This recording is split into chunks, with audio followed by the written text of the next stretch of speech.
មួយកំបិតបើកាត់គឺកាត់ឲ្យដាច់បើកាត់អត់ដាច់វានឹងឆ្លងមេរោគទៅកាន់ដើមពីព្រោះពេញប៉ោះប្រភេទនេះមានប្រវែងរហូតដល់ទៅ7-8ម៉ែត្របើសិនជាបងប្អូនកាត់មកកំបិតអត់ដាច់អញ្ចឹងវាធ្វើឲ្យស្នាមមុខកំបិតនេះវានៅមានមេរោគតោងនៅទីហ្នឹងហើយវាអត់ស្ងួតល្អវាធ្វើឲ្យមេរោគឆ្លងទៅកាន់ដើមអញ្ចឹងទៅថ្ងៃនេះខ្ញុំចែកចម្លែកទៅកាន់បងប្អូនមួយចំណុចទាក់ទងជាមួយនឹងការកាត់ស្លឹកនេះខ្ញុំធ្វើច្រើនដែរប៉ុន្តែខ្ញុំអត់សូវលម្អិតទេប៉ុន្តែវីដេអូនេះខ្ញុំលម្អិតទៅកាន់បងប្អូនឲ្យយល់ដឹងអំពីបច្ចេកទេសនៃការកាត់ស្លឹកពេញប៉ោះនេះកាត់នៅពេលណាកម្រិតណាហើយកាត់អាម៉េចឲ្យបានល្អបំផុតដើម្បីឲ្យពេញប៉ោះហ្នឹងលូតបានប្រវែង7-8ម៉ែត្ររយៈពេល1ឆ្នាំពេញអញ្ចឹងទៅពីព្រោះពេញប៉ោះនេះយើងដាំតែម្ដងក្នុងខែ9ខែ12យើងប្រមូលផលរហូតបន្តរហូតដល់ខែ7បានយើងចាប់ដើមកាត់ដើមចោលអញ្ចឹងពូជពេញប៉ោះនេះមានប្រវែងរហូតដល់ទៅ7-8ម៉ែត្រអញ្ចឹងដើម្បីកាត់ឲ្យត្រូវស្តង់ដារគឺយើងត្រូវមានកាំបិតនេះមួយកាំបិតនេះគឺជាកាំបិតបងប្អូនប្រហែលជាស្គាល់ហើយមុខវាដូចជា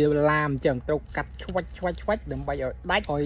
អាមុខកាំបិតដែលយើងកាត់ហ្នឹងគឺលក្ខណៈវាស្មើល្អតែម្ដងបងប្អូនឃើញហើយក្នុងវីដេអូនេះពេលខ្ញុំកាត់ហើយកាត់បែបនេះគឺងាយស្រួលទី1យើងបង្វិលសារធាតុចិញ្ចឹមដែលផ្ដល់ទៅកាន់អាស្លឹកក្រោមហ្នឹងអាស្លឹកអត់បានការហ្នឹងអាស្លឹកហ្នឹងវាស៊ីសារធាតុចិញ្ចឹមច្រើនណាស់បើសិនជាបងប្អូនអត់កាត់ទេវាធ្វើឲ្យសារធាតុចិញ្ចឹមហ្នឹងវាផ្ដល់ឲ្យស្លឹកហ្នឹងធ្វើឲ្យផ្លែហ្នឹងអត់សូវល្អទេផ្លែហ្នឹងវាអត់ធំទេទី1ទី2គឺផ្លែហ្នឹងអត់ទទួលបានពន្លឺព្រះអាទិត្យគ្រប់គ្រាន់ហើយនឹងស្លឹកដតេទៀតវាអត់ទទួលបានពន្លឺព្រះអាទិត្យជាពិសេសស្លឹកដែលធ្វើរស្មីសំយោគជាមួយពន្លឺព្រះអាទិត្យនេះវាអត់មានទទួលពន្លឺព្រះអាទិត្យគ្រប់គ្រាន់អញ្ចឹងទៅហ្នឹងបើសិនជាយើងអត់កាត់ហើយទី3យើងពិបាកក្នុងការប្រមូលផលពេលដែលយើងទុកស្លឹកទុករូបទៅវាធ្វើឲ្យពេលយើងប្រមូលផលទៅវាពិបាកអញ្ចឹងការកាត់ស្លឹកនេះគឺមានអត្ថប្រយោជន៍ច្រើនមែនទែនហើយស្តង់ដាររបស់គេគឺទុកប្រហែលជា10ស្លឹកទៅ11ស្លឹកខ្ញុំចែកចំណេញទៅកាន់បងប្អូនច្រើនហើយពេលវេលានៃការកាត់គឺយើងត្រូវតែកាត់ឲ្យដឹងពេលវេលាដែរទី1គឺយើងអត់កាត់នៅពេលភ្លៀងទេបើសិនជាបងប្អូនកាត់នៅពេលភ្លៀងវាធ្វើឲ្យអាមុខកបិតដែលយើងកាត់ហ្នឹងវាអត់ស្ងួតនៅពេលដែលមុខកបិតដែលយើងកាត់អត់ស្ងួតទៅវា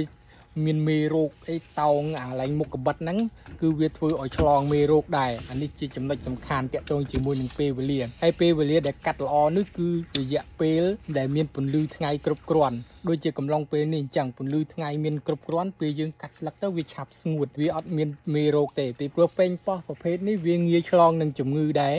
បងប្អូនខ្លះប្រហែលជាមិនដែលស្គាល់ទេហើយក៏មានបងប្អូនខ្លះគាត់ស្គាល់ដែរតាក់ទងជាមួយនឹងពូជពេញប៉ោះនេះហើយបើសិនជាយើងបានពូជពេញប៉ោះនេះយកទៅដាំនៅស្រុកខ្មែរយើងខ្ញុំគិតថាល្អមែនទែនបងប្អូនឃើញទេគឺវាផ្លែរហូតតែម្ដងប្រមូលផលបដើក្តឹបបដើផ្កាបដើគឺបន្តបន្ទាប់រហូតអញ្ចឹងពេញប៉ោះប្រភេទនេះនៅក្នុងប្រទេសកូរ៉េនេះគឺលក់បានថ្លៃមែនទែនហើយការដាំរបស់គេដាំនៅលើសកៃដូងទេប៉ុន្តែគេអាចប្រមូលផលបានពេញមួយឆ្នាំអញ្ចឹងខ្ញុំគិតថាពូជពេញប៉ោះនេះបើដាំនៅខ្មែរយើងគឺល្អណាស់ហើយបងប្អូនគិតថាការដាំពេញប៉ោះនេះថាឲ្យតែដាំបានគឺល្អអត់ទេបងប្អូនការដាំពេញប៉ោះគឺមានចំនួនកំណត់គេទៀតតាក់ទងជាមួយនឹងប្រូតេអ៊ីនតាក់ទងជាមួយនឹងវីតាមីន C វីតាមីន D ដែលនៅក្នុងផ្លែហ្នឹងអញ្ចឹងបងប្អូនអ្នកនៅខ្មែរដាំពេញប៉ោះដាំបានមែនពិតប៉ុន្តែបងប្អូនអត់ទាន់យល់ដឹងតាក់ទងជាមួយនឹងសារធាតុចិញ្ចឹមដែលមាននៅក្នុងផ្លែទេជាទូទៅនៅក្នុងប្រទេសនីមួយៗដែលគេរីកចម្រើនណាគេទទួលផលពេញប៉ោះបានមែនគេទទួលទិញមែនប៉ុន្តែគេគិតទៅលើសារធាតុចិញ្ចឹមនៅក្នុងពេញប៉ោះមួយផ្លែដូចជាក្នុងពេញប៉ោះមួយផ្លែនេះអញ្ចឹងបើសិនជានៅក្នុងហ្នឹងខ្វះសារធាតុចិញ្ចឹមមានតែពេញប៉ោះប៉ុន្តែអត់មានសារធាតុចិញ្ចឹមវាធ្វើឲ្យស្តង់ដារនៃពេញប៉ោះហ្នឹងលក់នៅលើទីផ្សារបានថោកឬក៏គេអត់ទទួលទិញអញ្ចឹងទៅដូចជាទំនិញដែលយើងនាំចូលមកពីក្រៅប្រទេសអញ្ចឹងបងប្អូនមានជាតិគីមីខ្វះសារធាតុចិញ្ចឹមខ្វះវីតាមីនអញ្ចឹងធ្វើឲ្យការលក់របស់យើងទៅក្រៅប្រទេសហ្នឹងវាលក់បានថោកអញ្ចឹងខ្ញុំចែកចម្លែកទៅកាន់បងប្អូនប៉ុណ្ណឹងតាក់ទងជាមួយនឹងការកាត់ស្លឹកពេញប៉ោះនេះពីព្រោះខ្ញុំឃើញថាវាសំខាន់ការពិតខ្ញុំធ្វើម្ដងហើយម្ដងទៀតម្ដងហើយម្ដងទៀតពីព្រោះខ្ញុំចង់ចែកចម្លែកទៅកាន់បងប្អូនឲ្យយល់ដឹងច្បាស់ពីព្រោះ